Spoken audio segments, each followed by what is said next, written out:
Hey there, how are you doing? Welcome back to Bee Monster Laboratory. Today we're going to see how to operate any lamp with a TV remote control using Arduino and a 5-volt relay with an IR receiver, an infrared receiver. Anyone can do this. It's as easy as... Let's begin. In this video we'll be using an extension cord. I got this from Lowe's. It was right around $1.50, pretty cheap. We'll also be using a 5-volt relay. Got this off Amazon, and I like to put the brass risers on here when I can. I always like to mount it to something, so that's why it's on here. But anyway, we'll be using a 5-volt relay. We'll also be using LED Mega 2560. You can also use the Nano if you want. That's another good option. And we'll also be using the TSOP4838. It's the IR receiver for remote control. I got this off Amazon. They sell it. They sold it to me in a pack of 5. Only 4 made it. 1 was broken. They do bend very easy and get tangled up, and there was no protection in the package, which didn't help. But and they're kind of expensive for what they are. But got that on Amazon. There's a couple other places you can get them too. I'll also be using an LED just to indicate that that my LED Mega board here is working.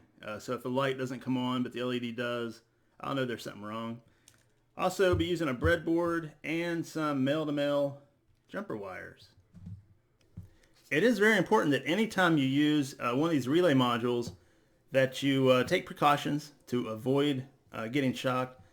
Anytime you may have exposed wire coming out of here, especially something that's going to a high voltage outlet such as your wall outlet, whether it's 110 or 220, you just want to be aware of what you're doing. So the goal here is to have fun and create something you enjoy, not to end up on the floor. So be careful. So here's the TSOP4838 or the TSOP4838, and you'll see it's got three leads here, 3 legs, 3 pins, whatever you want to call them. And if we look over here at the data sheet, which is very important that you do, some of the things that stick out are that it's low current, low supply current, and it also operates on 2.5 to 5.5 volt. And over here it shows you the pins. You got the 3 pins. The first pin is your out pin right here. That's what's going to send the signal to your Arduino. And then the second pin is going to be your ground pin, and the third pin is going to be your VCC pin. So for me, that'll be the 5-volt pin. And if you come down here to this table, you'll see that it operates on a 38 kilohertz frequency, which should match up pretty well with most or all of your home remote controls, whether it's to your TV or your stereo, I think, as well. So it has worked very well with all the controllers that I used, and I think you'll find that to be the case as well. When I was looking for an extension cord, I wanted one with the middle scored.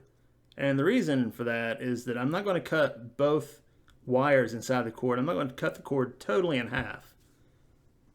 I'm going to cut those 2 wires inside apart. I'm going to cut one wire and leave the other one intact. The one intact will be my ground wire. The one I cut in half will be my positive wire, and that's what we're going to use in the COM port and the normally open port of our 5-volt relay. Just real quick about the 5-volt relay here. This one is 5 volt. It also comes in 12 volt and 24 volt. Since ours is 5 volt, this is our 5 volt port over here. We have 2 sets of ports. We have this set of port is our low current port, and this set of ports over here is our high current ports. And we also have a jumper set back here. Now when you have your jumper cap on, this little yellow cap, and since I have it set, I have this one set on a high level trigger. Since the cap is on here, the Arduino will power this 5-volt relay, and we will connect the Arduino here at the group of low current ports. And here at this port we have D+, which is your positive, D-, which is your negative, or your ground wire, and then we have the N port, which will come from the data pin on your Arduino. Now over here we have the grouping of higher current ports, and this is labeled NO, which is normally open circuit, common, a COM, that's a common circuit, and we have an NC labeling here, and that is normally closed. And when we split our extension cord, we'll put those wires here in these ports. So the way this relay works is that it is an electromagnetic device. So we have 5 volts from the Arduino, and when it is applied to the coil of the relay, this is a 5-volt coil, this is 5 volt right here, it acts as an electromagnetic device, switching the connection from common to normally closed to common to normally open. So that's where you get the switch coming back and forth. Once that coil is activated, it acts as the switch. And if you've ever used these, you can actually hear it tick each time it's activated. This is a data sheet for a relay.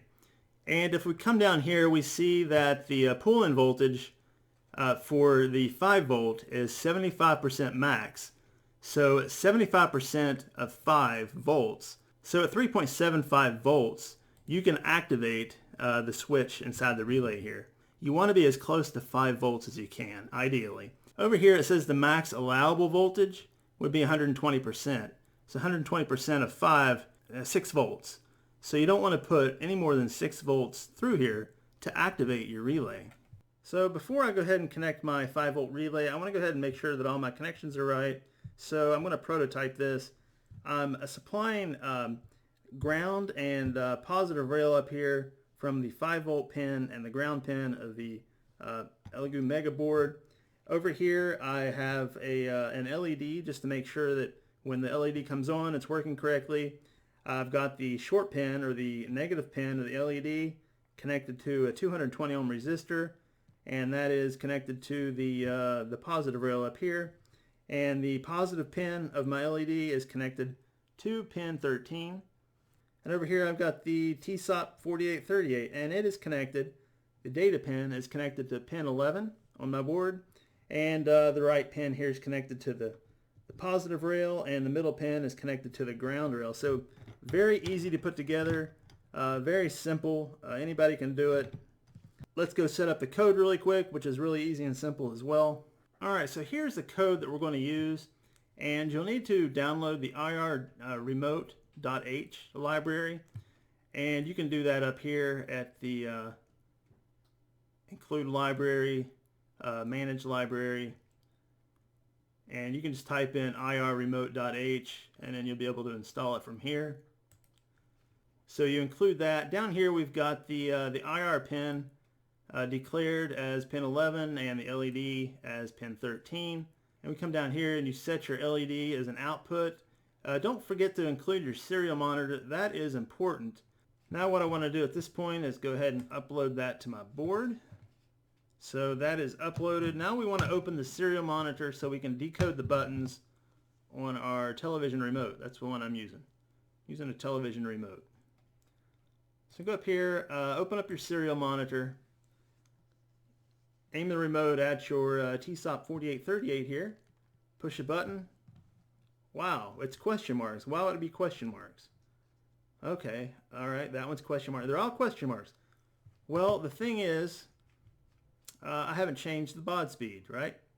So you want to go down here and change the baud speed to 9600 baud because that's what I have in my code. Now I aim the controller at the IR receiver, and the number 6 has that code, number 5 has that code, number 7. So I went up here and I hit VCR. It's just a random button, and it has a code of ending in 800673. So I'll just copy and paste this, right? And I'll hit Control Copy. Then I'll come out here. So I copied that VCR button code, and I want that to be my on button. So I'm going to go down here and I'm going to place that number right here. Now I still need a number for my off button. So come back up here to the serial monitor and pick a number you want to be off. I want 3 to be my off button, and that code is 2694 and it ends in 55. So copy and paste that number, come down here. I copied that decoded number from the serial monitor and I pasted it right here because I want that to be my off button. Once you do that, upload the code. It's uploaded, and now when you press the VCR button, in my case, the light comes on, press the number 3 button, the light goes off. So it works. So the next step is connecting this to our 5-volt relay, and we'll be good to go. So my positive wire here, I'm going to plug into the COM and the NO ports. So the one that goes in the common port, the middle port, is the wire that feeds back to the outlet. You know, the outlet in the wall comes from this one. So I'm going to put that in the COM. The normally open is going to be this side of the wire here, which goes to my plug that I'll plug the lamp into. So the part that comes from the outlet goes in common. The part that goes to the lamp goes in the normally open.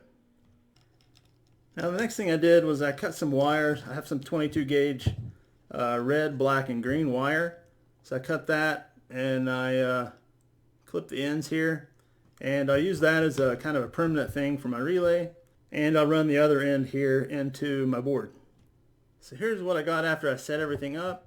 I'm actually using an electric box here that I picked up at Lowe's for like $1. No, actually this is $2.50 or something. But anyway, it's pretty cheap. So this side over here is just for the video. This isn't permanent. I'm going to use a nano board ideally because this is overkill. I don't need all this. And then I'll do some soldering and I'll get rid of the breadboard too. So yeah, this is temporary, this is permanent, but that's what I got so far. And the next step is to go out, plug it in, and see if it works. Put the wires to the Arduino connected. I've got it all turned on. Put the wires plugged in down here.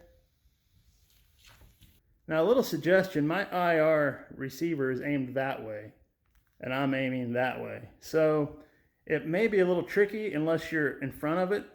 It'd reach a lot further. So, but I have no issues from here. We'll turn it off with number 3, on with the VCR button. So it works just fine. But ideally you want the IR receiver facing you. Well, that's all I've got for today. If you did try this out, let me know what you think of it. Was it fun? Was it easy? As always, thank you very much for watching. I do appreciate it, and I'll see you again very soon with another video.